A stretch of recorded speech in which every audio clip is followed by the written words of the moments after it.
Buenas noches, mi nombre es Daniel Berrón González, de la Universidad Autónoma Metropolitana Unidad Lerma, de la licenciatura de Biología Ambiental, y les voy a exponer acerca del artículo que nos habla sobre la fermentación anaeróbica más limpia y reducción de gases de efecto invernadero de la paja de los cultivos. Primero que nada, el aumento de la concentración de gases de efecto invernadero son emitidos a la atmósfera por las actividades de producción industrial y agrícolas humanas, lo que ha provocado un calentamiento global y desastres naturales. La agricultura es uno de los principales sectores emisores de gases de efecto invernadero, siendo la industria ganadera responsable del 30% de las emisiones y los rumiantes del 5% de las emisiones globales de metano.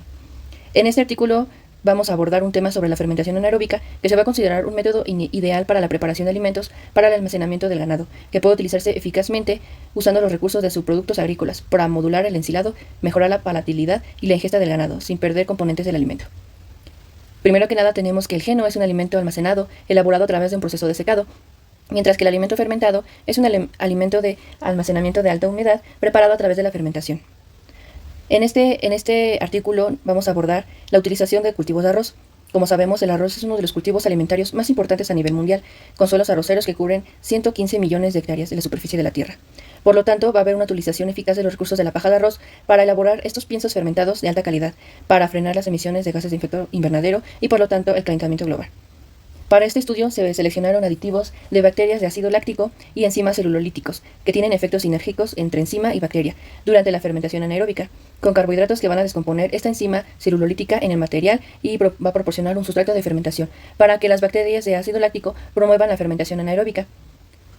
Por lo general, las bacterias de ácido láctico van a inhibir los microorganismos nocivos en entornos anaeróbicos, que pueden incluir a estas bacterias que producen gases de efecto invernadero. Vamos a tener nuestra metodología para la preparación del pienso fermentado. Primero que nada, el arroz se cosechó el 20 de septiembre de 2022 en una granja experimental en Japón.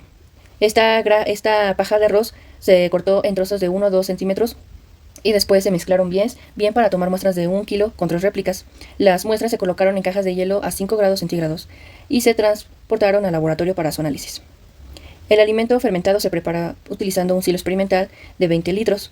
Cada silo contuvo aproximadamente 8 kilos de materia de paja de arroz, y el inóculo comercial de bacterias de ácido láctico fue Plantarum casei y la celulosa, Celluloiticus, y se utilizaron para la preparación de este alimento fermentado. Esto con el fin de mejorar la actividad del polvo congelado de las bacterias de ácido láctico, pues por lo tanto se utilizó caldo de man, rogosa y charpe para la incubación a 30 grados durante 24 horas. Aquí también tenemos parte de la metodología, que se diseñó el experimento A y el experimento B como control. Al inóculo de las bacterias de ácido láctico se fueron añadiendo el producto del agente bacteriano y también tuvo un recuento del inóculo.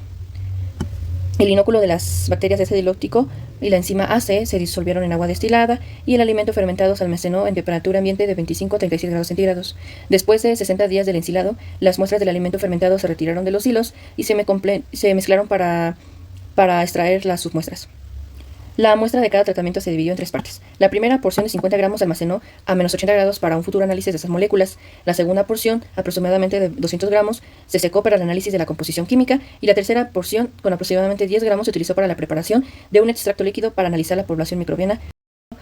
Mostramos los resultados que se obtuvieron en este artículo sobre el experimento. Tuvimos resultados del análisis químico, energético y macromineral. El contenido de la materia orgánica se analizó en función del peso perdido después de la incineración. Se utilizaron amilasa termoestable y sulfito de sodio para el procedimiento. Los contenidos se analizaron mediante el método de análisis de Heidai, y algunos otros contenidos se midieron de acuerdo con el método del Consejo Nacional de Investigación. Los macrominerales, que son calcio, potasio, magnesio y potasio, se analizaron mediante un método de incineración húmeda y luego se determinaron con un espectrofotómetro de absorción atómica. En este cuadro podemos observar las poblaciones microbianas, por ejemplo, las bacterias de ácido láctico, las bacterias aeróbicas, las bacterias coliformes, las levaduras del moho, así como el pH obtenido de estas poblaciones microbianas, como la composición química de la materia orgánica, la materia seca. Tenemos también la composición proteica, el tipo de energía y los macrominerales. Se obtuvieron también resultados acerca del análisis de pérdida de materia seca y producción de gas. En esta tabla podemos observar de una mejor forma acerca de la composición química que se obtuvo acerca de la materia seca, de los inóculos FG1, que fue Plantarum, del inóculo AC, celulosa acrenoneum, y el inóculo TH14, el inóculo Lacticacea Bacillus casei. Aquí se tuvo un resultado de la composición química sobre la materia seca, la materia orgánica, la proteína cruda, el extracto etéreo, la fibra detergente neutro, la fibra detergente ácido, la lignina detergente ácido. De igual forma, en el experimento A y en el experimento B se realizó el análisis de composición proteica, el tipo de energía y los macrominerales, como el calcio, el fósforo, el magnesio y el potasio, y se obtuvieron el valor P para una diferenciación. En este gráfico se puede observar de mejor manera una comparación con la fermentación anaeróbica del control, entre la relación de la producción de gas y la pérdida de masa seca. También se obtuvo un análisis de la población microbiana después de 60 días de fermentación. Aquí se tienen los resultados acerca de esta fermentación de cada población microbiana, tanto bacterias aeróbicas, bacterias coliformes, levaduras y moho. También se tuvo un análisis de la calidad de fermentación, tanto el pH, el ácido láctico, el ácido acético, el ácido propiónico, el ácido butírico. Se tuvo un valor de P de igual forma, gracias a la utilización del microscopio electrónico de barrido.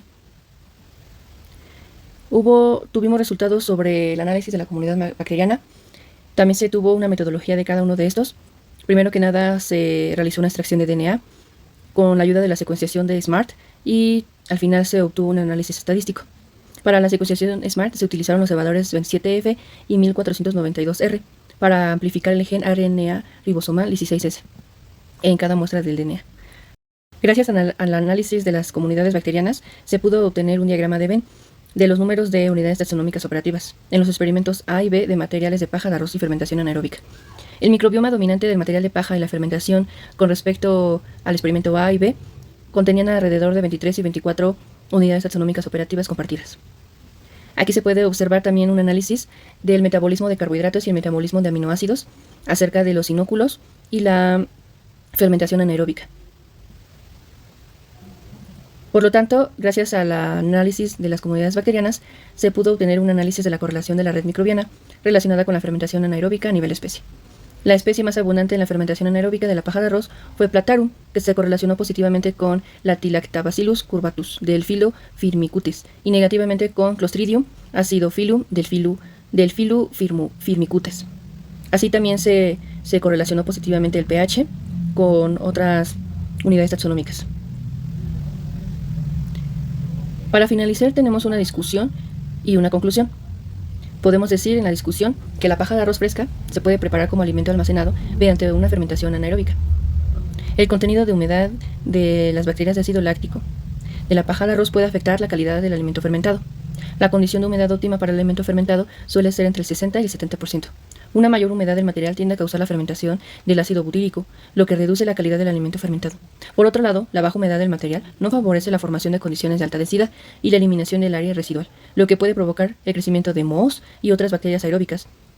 Esto puede provocar un deterioro del alimento fermentado. La humedad de la paja de arroz utilizada en este experimento solo varió entre el 60 y el 70%, lo que está dentro del rango de la humedad adecuada para la fermentación anaeróbica. La paja de arroz. Por lo tanto, podemos concluir que los aditivos microbianos se pueden utilizar para elaborar piensos de alta calidad a partir de la paja de arroz. Las bacterias de ácido láctico y la celulasa pueden ejercer un efecto sinérgico bacteriano enzimático, formando una red microbiana simbiótica con las bacterias de ácido láctico como comunidad dominante.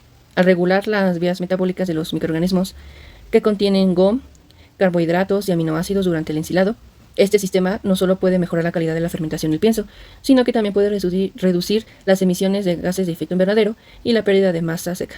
Esto es importante para el uso eficaz de los recursos de residuos de cultivos, la promoción de la producción ganadera sostenible y la supresión del calentamiento global. Y tenemos nuestra bibliografía. Muchas gracias.